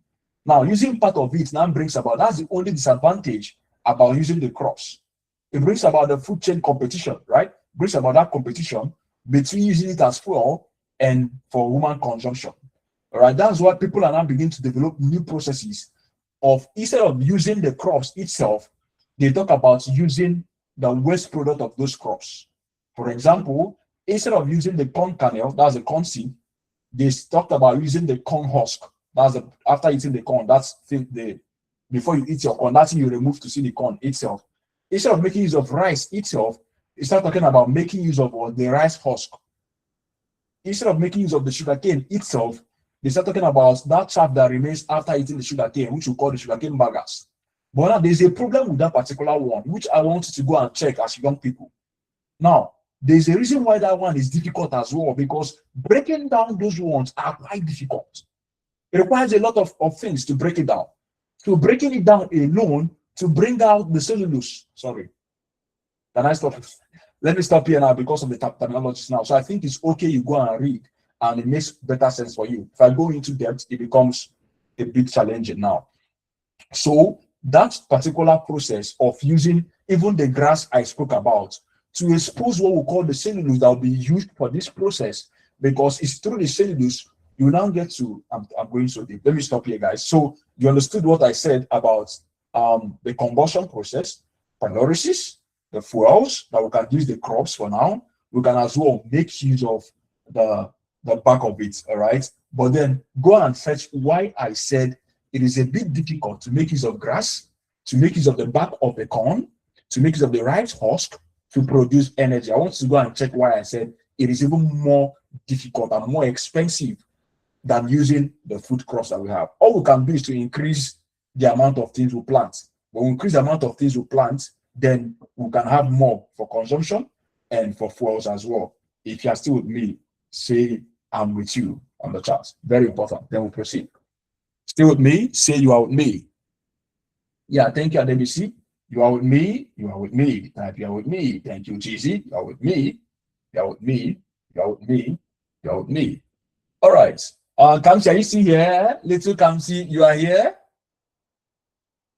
Are we tired? I think I've been talking for a long time. Are we tired? If you're tired, say yes, I'm tired. Are you tired? Okay. You're with me. Thank you. Oh, nobody's tired. Me, I think I'm tired though. Huh? Yes, we are tired. Okay. I'm with you. Oh, people are still with me. When me, I'm tired. Okay, so now let's look at these key things now before we round it up, and then we'll take our questions. Okay, Nicholas. Okay, good. We're rounding up shortly. So all of those guys, like I said, becomes your fuels. You have the gases, you have the bus, you have tractors, you have your airplanes. So all of those guys, this one becomes I'm going to show you how all of them, what each of them can produce for us. I'm going to show you right away what they could produce for us. Quite amazing things they could. All right. So let's look at that now. Some of the things they could produce your sugarcane. You have the sugarcane now. You have corn. I spoke about this guy, cassava. They produce what we call bioethanol, and they have their processes as well. So we have the biodiesel come from palm oil, sunflower, soya bean, granite oil. All of them produces what we call the biodiesel, right? I know there's a lot of things for you, but we're running up the green track with all of this, so you can see what is possible from the assignments I gave you yesterday. So, right, we'll have these key guys. So one of the projects I did for some time ago was using corn to produce this bioethanol, which we can use, we can blend it actually, and then make use of that as your petrol or gasoline for your engines. All right. So very soon I'm going to have our sections for questions. So now, one of the key terms you learned before that you don't know that they make use of it is fermentation. I've heard about fermentation. Give your hands up if you've heard about that before in school, in your science class. They say something about fermentation. Good. So fermentation is a process where we actually produce that ethanol we're talking about. All right. By the way, this ethanol is the same thing about with alcohol. When I'm saying ethanol, okay, when I'm saying ethanol, it means the same thing. Ethanol, alcohol is the same name, all right? So, but this kind of alcohol now is produced from the biomass. So I use an example here, which will have your sugar cane. We extract the juice of the sugar cane, and then we'll have the sugar remaining right there, all right? So you add yeast to it, then it goes through fermentation. We'll have your alcohol or your bioethanol, then we'll purify it, and then we'll have the fuel tank. So what the yeast does here is to transform the sugar into bioethanol. For those in year 11 might understand better, but let me stop here. Just look at the process so that by next week, when you start building your projects, like I said, I don't know the industry you want to have, the products, your companies, and the rest of them. I don't know what you produce, but it's very important you understand the process of what you want to produce. Like I told you, go and research about the product and the processes of producing some of those products, like we talked about the last time.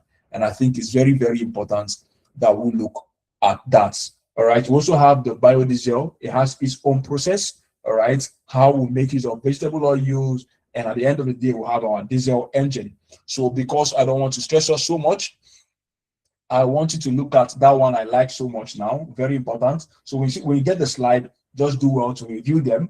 The bioethanol, the biodiesel, the processes, and the one you want to produce. I'm saying this so that you know the kind of company you want to build, all right? And so you can design your site for your company and the rest of it for your companies or to you to know what exactly you want to do for your company. But it's important to know the process. So let's look at your biodigester, which is the last one we're looking at. Now, those leftover food we have, this is the one you can do in your house. You can create this in your house. You can, all right? You can create this particular one. So when you leave those food that you consume and throw away and the rest of them, living organisms actually feed on them. And when they feed on them, those waste can be turned into useful energy for cooking. There's also a video I'm going to attach to your dashboard. Just watch it, okay? So what happens to organic waste when there is no oxygen? Now, you know what? You know about your aerobic respiration, right? Am I correct? Aerobic and anaerobic. Type on the chat if you can remember. Aerobic, anaerobic.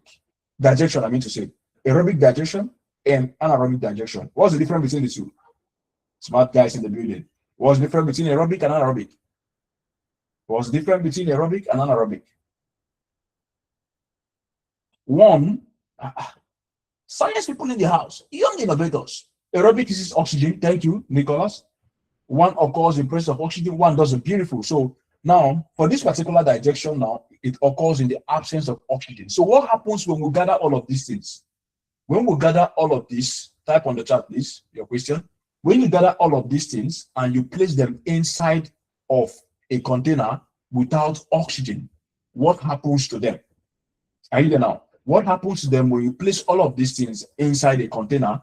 What happens to them without having access to oxygen? What happens? So let's see.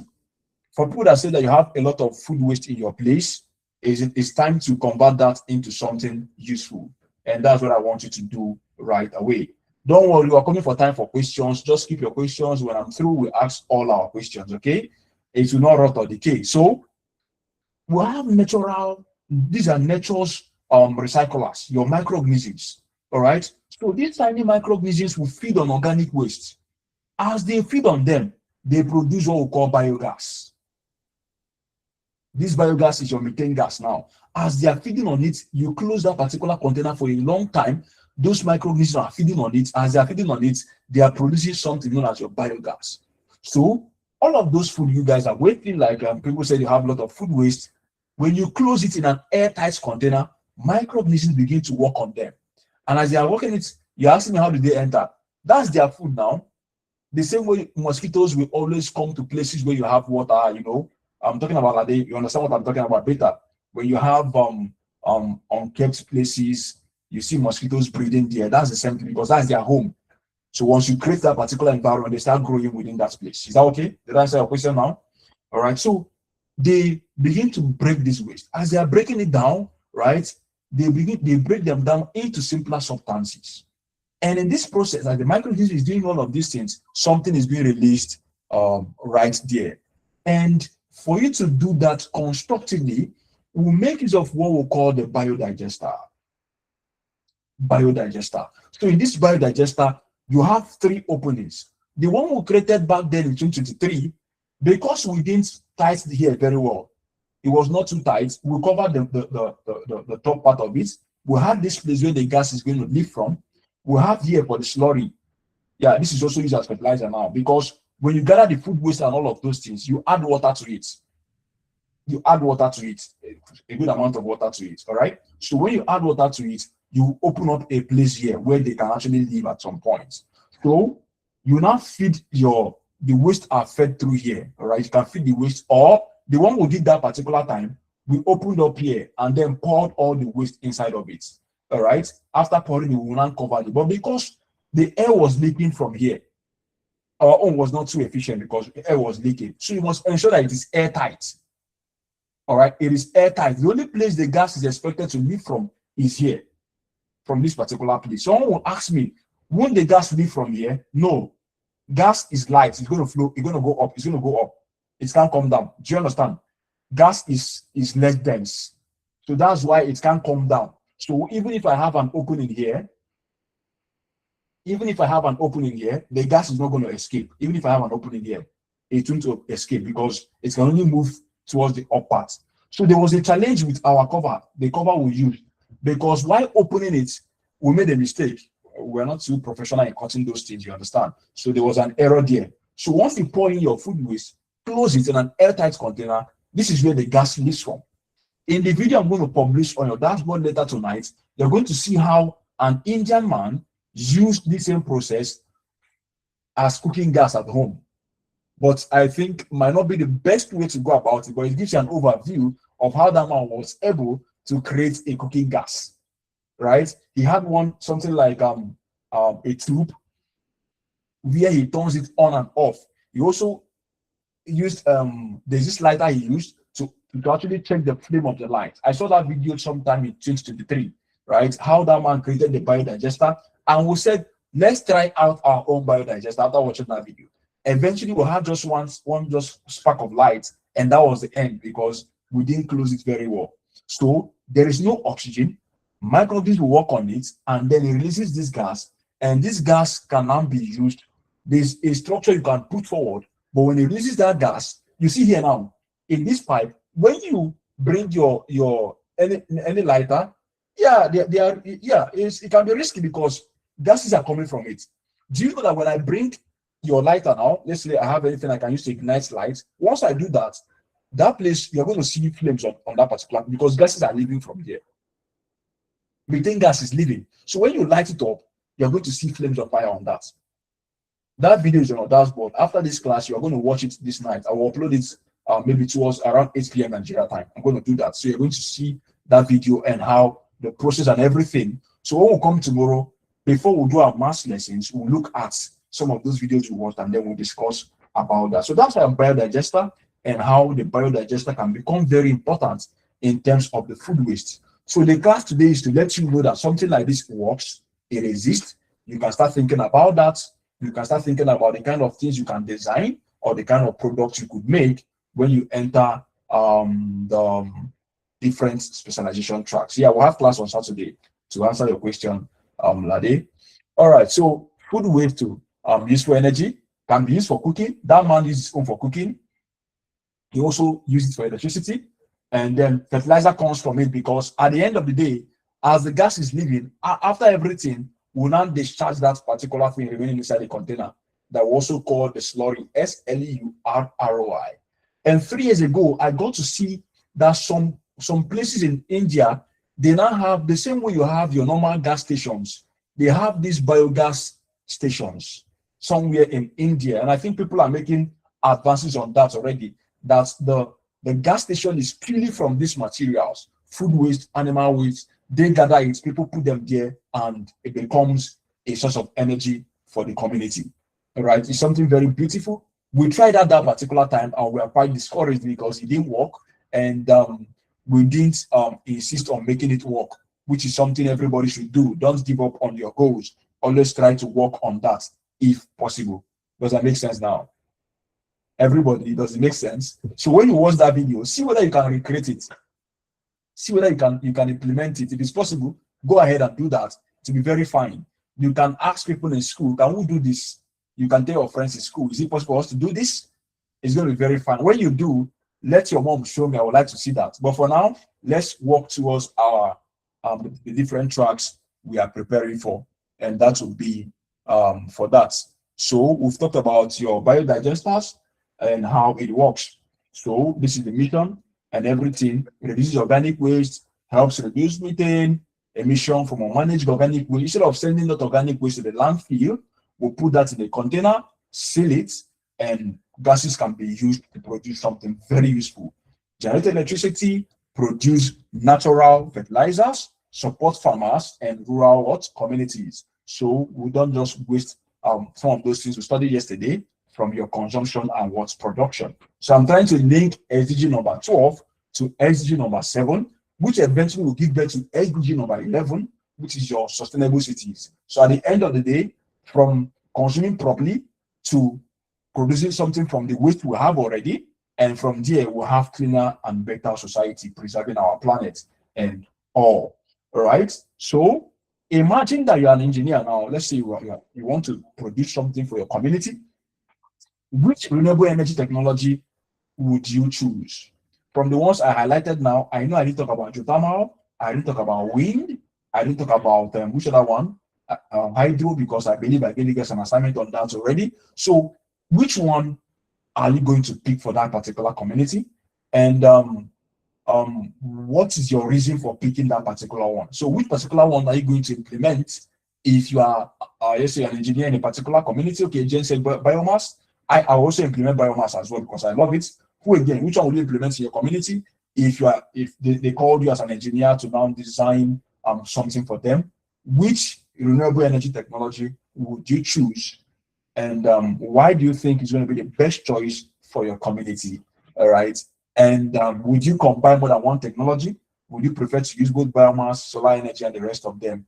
All right. So these are things I want you to think about as we proceed. So I've given you an overview of what renewable energy is all about, your climate action, and everything that you need to know regarding your energy. All right. So at this point, I want to open up the chat. I want to open up for people to ask questions, make their contributions, and say anything you want to say regarding your project, because today marks the end of the green innovation track.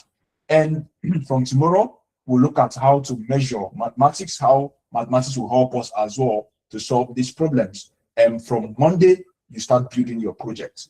Monday is about building. So this is about the foundation. Get the knowledge you need to build. So from Monday, you start building whatever thing you want to build based on the project I told you to submit. So now I'm opening up the stage. If you have questions, you can raise your hands up. If you have anything you want to say, go ahead now. The time is yours. The time is yours, guys. Anybody? In the next 3 minutes, the stage is yours. Anything you want to say, any question you have. And I think, Ruth, your hands have been up. That's a piece. Go ahead and ask your question now. Okay, Abola, please, next week, are we doing our courses always doing every day? Yeah, from next week, you enter into your course. Yeah. If you chose design and media is on Mondays and on Wednesdays, I think. If you are, but for some of you, your subscription was for the entire packages, so you can attend from Monday through Saturday. But from Monday, you go into your areas of specialization. But for some persons, they're going to navigate through all the specialization, both the AI and robotics track, design and media track, web development track. So you explore all of them and get to see how to do everything. So Abola, I will give you 5 minutes so you could actually ask your questions. I can't turn on my mic on. Okay. Okay. Richard say thank you. Beautiful. Abola underscore host, then Roots. After Abola now, please you take over. Yeah, your mics are on now. So Abola, please don't take our time like you did the last time. So Nnamdi, sorry. So the stage is yours now, please. Very fast, so we can round up. Abola, you keep raising your hands when they call you. Your mic is on now. Your mic is on. Go ahead and ask your question. Can I ask my question now? Okay. Please go ahead and ask, please. Yeah.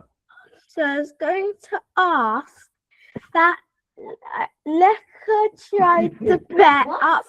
Leka tried to pair up with me too many times, and I kind of didn't like it. So I was just telling him next time he does it, please tell him not to. And this doesn't really relate. I can't hear you. Sorry. You can't hear me. Yeah, because there's this noise in your background, making it difficult for me to hear you. So let's make You said? Okay.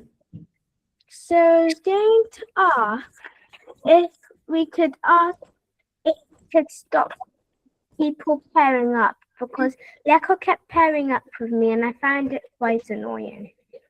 Okay, you can join with different links. It's the same link I gave Leko. So just join in with that link you have. Is that okay? So you can join with your own, then Leko moves. Is that okay? Yes, ma'am. Yeah, thank you. Yeah, so Abola, are you okay to talk now? Yes. All right, go ahead. When sun shines to the solar panel, it always make electricity. So the solar I can't hear you. Louder? When sun shines to the solar, it always make electricity, and it will make the solar have more power. You say it again, please. You say he always does what? Your voice is a bit low. Louder. Sorry. When I sun didn't hear you. shines to the solar, Okay. to the solar panel, it always make electricity. So the solar will have more power. Yeah, the solar will have more power. Yeah. So when the sun, yes, the solar will have more power. Yeah. Thank you so much, Abola. Thank you so much. Okay. Another person.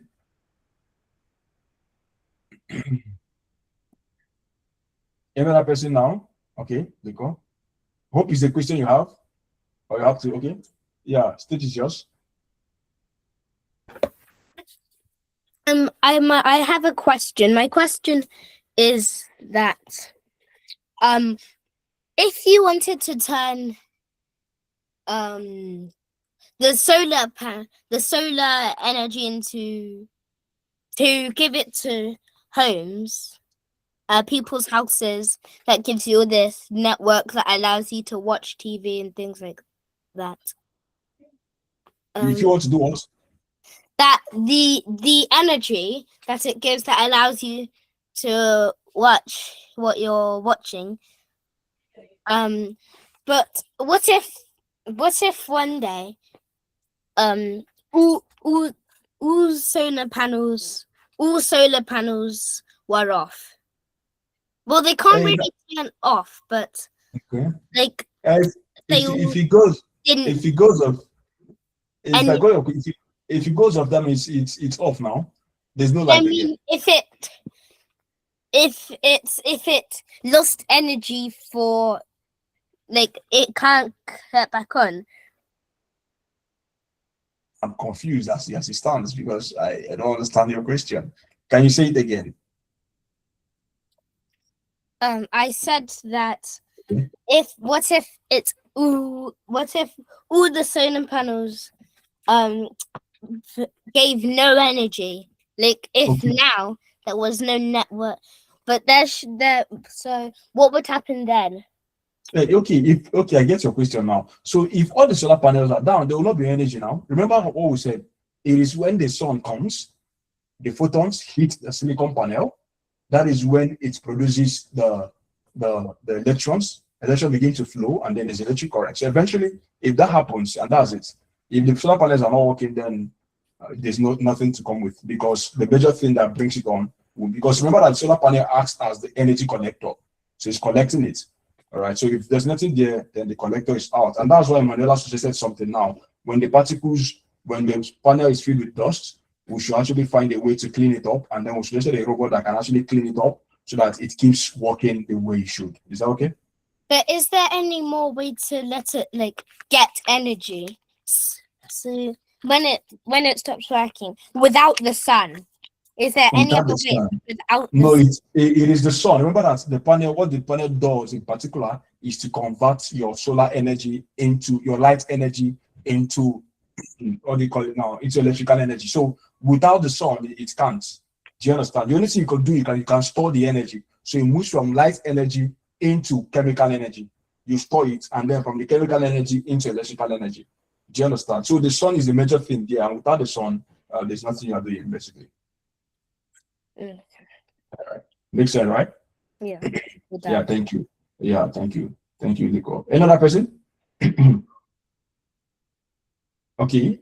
Questions of contributions now. I need contributions from people. I need something you want to say about the entire green track. So let's see. So now for your assignments now, please upload that project so that by next week, when others are working on what they ought to work on, you are not confused. All right. So please ensure you work on them. So do I have any other person that wants to say something? This is your last innovation track. And it happens that when you see me today, which you have seen me already, the next time you're going to see me is tomorrow. Then Friday, Saturday, then you might not see me again. I might just be in the background per se as you're working on your project with other instructors. Abola, what's your question? So if you have anything to say regarding the entire track, any question from day 1, day 2, day 3, let me know. I will clear your questions, especially the assignment I gave you. Very, very important. All right. While we round up. So the last person I'm calling on now, please take over. What's the assignment? That's what I said about the company I want you to, the product I want you to produce. What is the product? What is the raw material you're using? That's the one. Thank you. And then how do you intend to process it? So Abola, over to you. All right, over to you. You are now the co-host. Abola, your hands are up. You are now the co-host. Okay, Lade, the project is, I know you, okay, go ahead, Lade, Abola. Thank you, sir, for teaching us. Okay, thank you so much. Thank you. All right, so Lade, I know that you were not here yesterday because you are sick. I'm glad you're here today. So Lade, we simply said we should look at the project, which is what? Different things you've learned since Monday through now. Look for a product you want to produce. What is the product? What is the raw material you want to use? Do you want to make use of waste? Whatever thing you want to make use of as your raw material that will help us save the planet and also make life better for people. So what is that particular thing you want to build? What's the name of the product?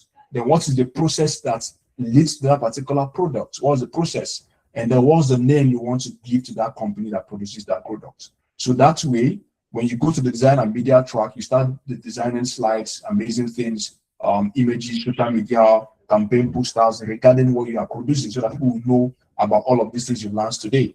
Or the web development track, you get to build your own website that talks about your product and the rest of them. So you can send to your friends, they see what you built, all right? Or you want to apply artificial intelligence to your work, you also do that. So that was the project, because as your instructors are doing their own project, you are following through. By the end of the day, you are expected to go home and work on your own project from what you learned from the project your instructors did. Is that okay now, Lade? Give me a thumbs up. So that's the summary. I want us to digest whatever thing you've learned from this track, all the information I've given you. So this particular track is more like the drawing board, where you get the information you need so you can fly. All right. So thank you so much, everyone. Yeah, you submit on Saturday. Before Monday, our last section with me will end on Saturday evening. For the mathematics track, Friday, Saturday will end on Sunday evening. So from Monday, you're expected to turn in that assignment if you've not done that. So on your dashboard, under announcements, you see where to submit the assignment. And like we said, we have our SISMO Innovation Expo. In that Innovation Expo, that is where you are going to present your project, and all the instructors will be present. I'll be present for Innovation and Mathematics track. The person that taught you for the Design and Media track will be there. All the instructors will be there, and then you are presenting to us. So the project might be 2 days or 3 days.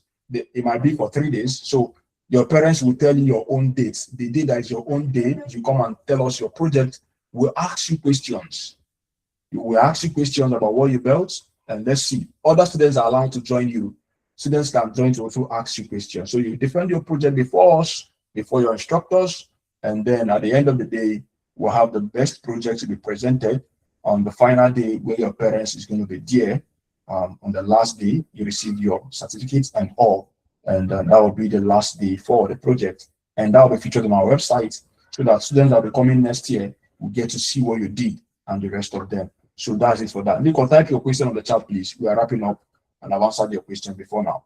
All right, guys, I believe everything is clear, and there is no question from the Green Innovation track. If you enjoyed this particular track, can you say something on the chat? If you enjoyed this track from Monday through now, can you type on the chat? While you are typing, I think this was a question.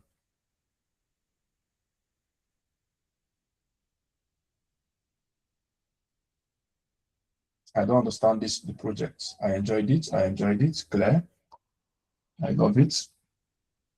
All right, beautiful. Where is Claire? Not Claire, sorry. Calling. ADBC, I've explained this project for like 10 times. Please, I want a student that will explain this project. Let me see whether am I speaking Latin. So I need someone that will explain this project, please. Anybody?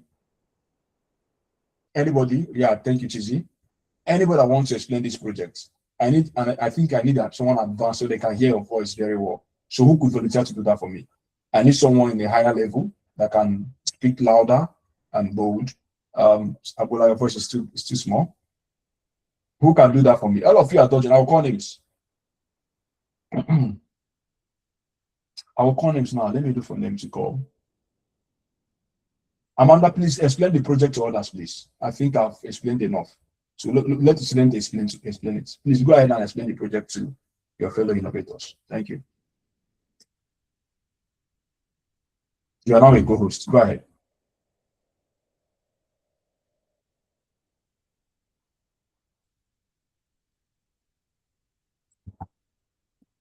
Amanda, you're not here.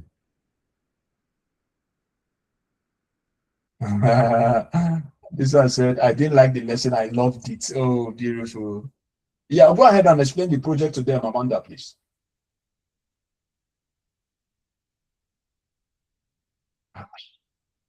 Oh my God, you guys are falling my hand. So, okay, if Amanda is not ready to do that, does it mean that all of you don't understand the project? You have to make your own company that recycles waste. That's not how I gave the assignment. Chizzy, can you please give me a rundown of that project? Very, very fast. I want them to hear from the students, not from me again. All right. Hear from a fellow student so that you understand better. I think it's better that way. So I'm sure that I'm not saying something to. Yeah, Chizzy, go ahead and explain the project, please. Thank you. So the project was to make a company and a product, and we had to talk about what the organic material that we were using to make the product, and what else? Like, we had to make a company name, and yeah, I think. Okay, so now to buttress the point, so ADBC, let me explain better now. For example, I want to build plastic chairs. I want people to know that I'm building plastic chairs, and the product is plastic chairs, and I want to use plastic waste. All those spoiled plastic, I want to use them to produce plastic chairs. So I will have a document where I talk about what I want to produce, the raw material I'm going to use to produce it. What is the process? The process it takes to produce that particular raw material, the product I mean to say. For example, I explained for bioethanol today, and that's why I had to do some of those things. So you understand what I want you to do. I explained bioethanol and the process of producing bioethanol. So what's the process that your material will go through to produce the plastic chair? Now, what is the name of that your product? That eventually forms the name of your company. Do you know why I'm saying this? Because you will now use the design and media track to build graphics and all. I gave an example yesterday that for this particular program, when we designed this program, which was a Sismo STEM experience, we have a product which is a Sismo STEM experience. We didn't stop there. I created a video. In that video, I shared my story. When I shared my story, the story I shared was how I love military movies. Some of your parents watched that very video I created, and that was how they got to know about the Sismo STEM experience. That same way, you are now also a producer, a founder of a company that works on something. So what do you want to produce, or whatever thing you've learned from this particular track? It might not be a product. What do you want to teach people? You've learned about climate change, climate actions, SDG goals, and the rest of them you studied from sustainability and all those things you learned. What do you want to make out of it? So which problem do you want to solve? How do you want to solve the problem? What name do you want to give to it? So it mustn't be a product. I'm trying to make it very open-ended so you could think. Don't just think it must be a product that comes from a waste. It could be something you want to build that will make the world better in terms of saving the planet. It might be a robot you want to construct, but I have to understand, what does the robot do? It could be a book you want to write.